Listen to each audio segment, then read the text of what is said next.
Hello students, welcome back to study with Deep YouTube channel. आज के इस ट्यूटोरियल में हम लोग करने वाले हैं डीएवी क्लास 5 साइंस के चैप्टर 1 माय बॉडी के कंप्लीट क्वेश्चन आंसर को। इसमें हम लोग fill in the blanks, MCQs, ये सारी चीज़ें देखने वाले हैं। तो आप लोग वीडियो को लास्ट तक देखिएगा, आपको इस चैप्टर का पूरा सॉल्यूशन इसी वीडियो में मिल जाएगा। तो चलिए हम लोग शुरू करते हैं फिल इन द ब्लैंक्स के साथ। फिल इन द ब्लैंक्स में फर्स्ट दिया गया है windpipe connects nose to dash in mammals. Windpipe जो है वो नोज को मैमल्स में किससे कनेक्ट करता है? तो इसका आंसर होगा lungs. Second, of the two jaws only the dash jaw moves.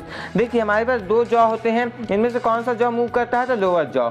Third, the backbone protects the spinal cord. जो बैकबोन है वो स्पाइनल कॉर्ड को प्रोटेक्ट करता है, सुरक्षित रखता है। Fourth, fish can feel waves with the help of their lateral line. Fish जो है वो वेव्स को फील कर सकते हैं अपने लेटरल लाइन की हेल्प से। Fifth, a snake uses its dash to touch and smell objects. एक स्नेक, एक सांप जो होता है वो किस चीज़ का यूज़ करता है टच करने के लिए, किसी चीज़ को छूने के लिए एंड किसी ऑब्जेक्ट की सुगंध या फिर दुर्गंध लेने के लिए? तो इसका आंसर हो जाएगा tongue. Sixth, eye is connected to the brain by dash nerve. Eye जो है वो ब्रेन से कनेक्टेड होता है किस नर्व के थ्रू? तो इसका आंसर हो जाएगा ऑप्टिक नर्व। बी में आपको दिया गया है मैच द फॉलोइंग, जिसमें पहला दिया गया है एल्बो। फर्स्ट का होगा सी हिंग जॉइंट। सेकंड, रिस्ट में क्या होता है? तो रिस्ट में होता है gliding joint. Third, hip. Hip का क्या होगा? Ball and socket joint. Fourth, femur का क्या होगा? फेमर का होगा लॉन्गेस्ट बोन। एंड लास्ट जो बच गया स्कल। स्कल का क्या होगा स्टूडेंट्स? स्कल का होगा 8 फ्लैट बोन्स। नेक्स्ट आता है टिक द करेक्ट ऑप्शन, जिसमें पहला दिया गया है the joint in the soldier is an example of. Soldier में जो जॉइंट होता है वो किसका एग्जांपल होता है? तो वो होता है बॉल एंड सॉकेट जॉइंट का example. Second, the framework of bones that protect our heart and lungs is known as the. Bones का एक ऐसा फ्रेमवर्क, ऐसा ढांचा जो हमारे हार्ट एवं लंग्स को प्रोटेक्ट करता है, तो इसका आंसर हो जाएगा rib cage. Third, light enters the eye through the. Light जो है, जो प्रकाश है वो हमारे आंखों में एंटर करती है किसके थ्रू? पुपिल्स के थ्रू। Fourth, the part of the ear which helps in maintaining balance of our body. Ear का एक ऐसा पार्ट जो कि हमारे बॉडी में बैलेंस को मेंटेन करने के लिए काम आता है या फिर स्पेसिफिक फंक्शन को परफॉर्म करता है, उसका क्या नाम है? तो उसका नाम है inner ear. Option number D. Question number D, answer the following questions in brief. हम लोगों को इन सारे क्वेश्चंस का आंसर ब्रीफ में देना है। First, what is breathing? Breathing क्या होता है? तो breathing is a process of taking in oxygen and giving out carbon dioxide. Breathing एक ऐसा प्रोसेस है जिसमें ऑक्सीजन को बॉडी के अंदर लिया जाता है, यानी लंग्स के पास पहुंचाया जाता है, एंड कार्बन डाइऑक्साइड को बाहर निकाला जाता है। ये इसका सिंपल डेफिनेशन हो गया। हम लोग देखते हैं क्वेश्चन नंबर 2। क्वेश्चन 2 में कहा गया है how are 4 limbs connected to the spine. 4 limbs spine से किस प्रकार से कनेक्टेड होते हैं? तो इसका आंसर होगा the 4 limbs of the arms are joint to spine by shoulder girdles and collar bone. जो 4 लिम्स होते हैं और जो आर्म्स होते हैं ना, वो स्पाइन से कनेक्टेड होते हैं शोल्डर गिडल्स के थ्रू और कॉलर बोन के थ्रू। अब हम लोग नेक्स्ट देखते हैं। नेक्स्ट क्वेश्चन में कहा गया है state the importance of rib cage in our body. हमारे बॉडी में रिब केज की क्या महत्ता होती है, क्या इंपॉर्टेंस होता है, ये हम लोगों को बताना है। The rib cage has 3 important functions. Rib cage के 3 इंपॉर्टेंट फंक्शंस होते हैं। पहला प्रोटेक्शन, दूसरा सपोर्ट एंड तीसरा रेस्पिरेशन। यानी वो प्रोटेक्शन प्रोवाइड करता है, सपोर्ट करता है, उसके साथ साथ रेस्पिरेशन में भी हेल्प करता है।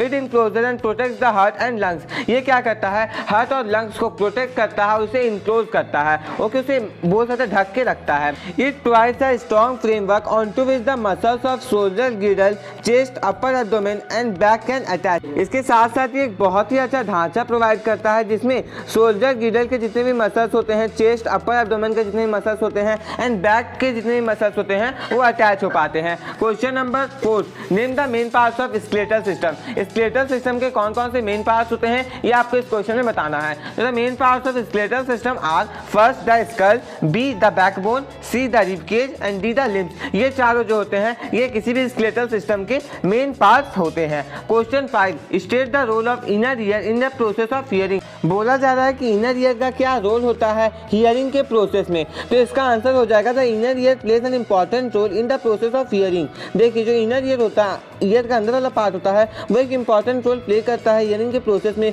वो क्या करता है कि साउंड वेव्स को मिडिल ईयर से रिसीव करता है, उसके बाद उसे ब्रेन में भेज देता है एंड उसके साथ साथ वो बॉडी के बैलेंस को भी मेंटेन करके रखता है। Question 6, how does a snake detect the presence of an enemy और अ प्रे? किस प्रकार से एक स्नेक जो है वो किसी भी एनिमी, किसी भी दुश्मन या फिर अपने खाने को आसानी से पकड़ पाता है, डिटेक्ट कर पाता है? इसका आंसर हो जाएगा snakes receive information about their surrounding by interpreting chemical signals given off by potential prey. देखिए स्नेक्स के जो भी प्रे होते हैं ना, वो क्या करते हैं, एक केमिकल सिग्नल दे देते हैं, जिसके चलते स्नेक जो है वो सराउंडिंग से सारे इंफॉर्मेशन को रिसीव करने के बाद उसे इंटरप्रेट करता है उस केमिकल सिग्नल को। Snakes are able to smell their prey by picking up chemical information with their tongues. And उसके बाद क्या होता है कि स्नेक्स जो होते हैं ना, वो क्या कर पाते हैं, अपने प्रे को आसानी से सूंघ पाते हैं। कैसे सूंघ पाते हैं? जो भी केमिकल इंफॉर्मेशन दिया गया था ना, उसके मदद से ओके, अपने टंग से वो उस चीज़ को सूंघ पाते हैं। When a snake flicks its tongue in and out, it can detect its prey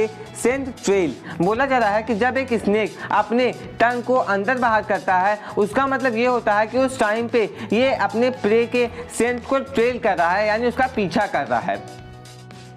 E, answer the following questions में फर्स्ट दिया गया है why do bones have joints? Bones में जॉइंट्स क्यों होते हैं? तो इसका आंसर हो जाएगा bones have joints because joints make up to opposing surfaces that touch each other and allow movement of those two bones. देखिए बोन्स के पास जॉइंट्स इसलिए होते हैं क्योंकि जॉइंट्स जो होते हैं ना, वो क्या करते हैं, दो अपोजिंग सरफेसेस को जो एक दूसरे को टच कर रहे होते हैं उसे बनाते हैं। उसके साथ साथ वो क्या करते हैं, उन दोनों बोन्स के मूवमेंट को अलाउ करते हैं, यानी उन दोनों बोन्स के मूवमेंट में भी हेल्प करते हैं। अब हम लोग नेक्स्ट क्वेश्चन देखते हैं, question number second. Question number second में बोला गया है why is our backbone made up of many small vertebrae instead of having one straight long bone? क्यों हमारा बैकबोन जो है वो बहुत सारे स्मॉल वर्टिब्रे से बना हुआ है, लेकिन ऐसा नहीं है कि वो एक बड़े से लॉन्ग बोन से बना हुआ है? तो इसका आंसर हो जाएगा it's because of the vertebrae that we are able to bend.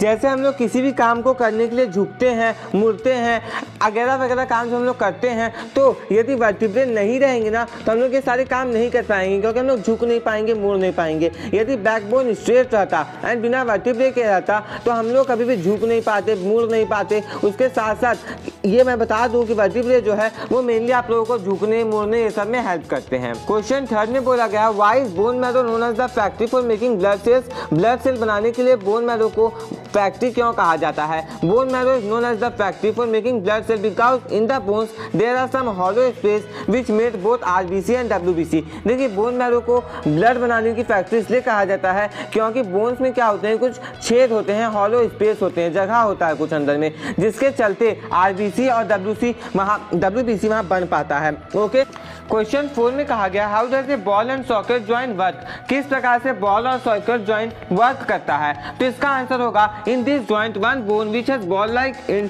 Fits into the hollow socket of another bone. देखिए इस जॉइंट में क्या होता है, एक बोन जिसका बॉल लाइक एंड होता है, जिसका एंड जो होता है वो बॉल की तरह होता है, वो क्या करता है, दूसरे बोन के हॉलो सॉकेट में जाकर के फिट हो जाता है। अब इसके एग्जांपल्स के लिए लोग बात करें तो हिप और शोल्डर के जो जॉइंट्स होते हैं वो इस जॉइंट के एग्जांपल हो जाते हैं। हम लोग क्वेश्चन नंबर 5 देखते हैं। देखिए क्वेश्चन 5 में कहा गया है dogs and bats are also mammals like us, how does our sense of smell compare with that of dog and our sense of hearing with that of bat? बोला जा रहा है कि डॉग्स हो गए, बैट्स हो गए, वो हमारे जैसे मैमल्स हैं। ओके, तो किस प्रकार से हमारा कंपैरिजन हो सकता है डॉग से सूंघने के सेंस में, उसके साथ साथ हियरिंग के सेंस में हम लोग किस प्रकार से अपने आप को बैट से कंपेयर कर सकते हैं? तो इसका आंसर हो जाएगा dogs and bats are also mammals like us. Dogs और बैट्स जो है वो हमारी तरह एक मैमल्स तो है, but dogs have highly developed sense of smell with compare to us also. देखिए जो डॉग्स होते हैं ना, उनको सूंघने की शक्ति ज़्यादा होती है, वो किसी भी चीज़ को अच्छे से स्मेल कर पाते हैं एंड हम उतने अच्छे से स्मेल नहीं कर पाते हैं। वहीं पर बैट्स के पास स्पेशल पावर होता है जिसके चलते वो हाई पिच साउंड को भी सुन पाते हैं, बल्कि हम लोग नहीं सुन पाते हैं। Question 6 do you breathe even when you are sleeping? क्या आप ब्रीथ करते हैं तब जब आप सोते रहते हैं? तो give reason for your answer. And इस क्वेश्चन के लिए आपको अपने आंसर के लिए आपको रीजन भी देना होगा।